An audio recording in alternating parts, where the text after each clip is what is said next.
I don't know enough about this expansiveness of what he does to know that, but I know that the interviews I've watched him in, he's very good at truth telling. He's very good at taking really hard concepts and breaking them down into ways that are digestible. Does a very good job of doing that.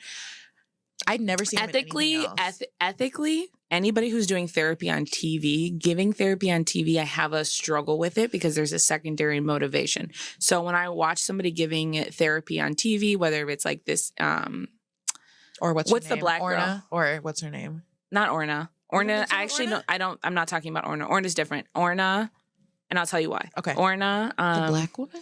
Oh, the girl who like critiques people's. No, Iyanla Fix My Life. Iyanla Vanzant. Fix My Life, Dr. Drew, all of those things.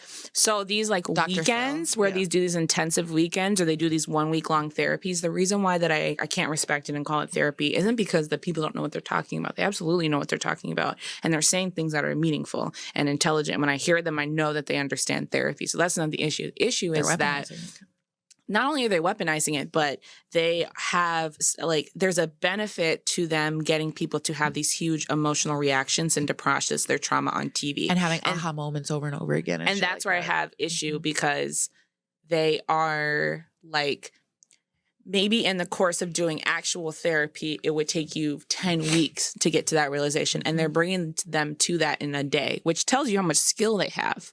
But also they're not doing that because they think that person is ready to process their trauma or because they are ready to heal from it. They're not thinking of the damage that's going to come from ripping open 15 wounds at a time and then sending them home after this retreat, right? So that's where I have the issue with it. It's not that you don't have knowledge. It's that the speed at which you're doing this is because you want this interesting thing on TV to happen. And the reason why I have less judgment towards Orna is because they do like over 10 sessions and they cut up like 5-minute pieces from those sessions. And they're like, and so for me, we're not seeing the whole So for me, it doesn't, and the moments aren't dramatic. And so it doesn't feel like forced moments. It's very quiet progress. It feels like the natural flow of therapy. And oftentimes when I'm watching these shows, it's not the natural flow of therapy and it's being forced. And the reason why the flow of therapy is slow is because we're testing for mental stability before we rip these wounds open. And they're not doing that.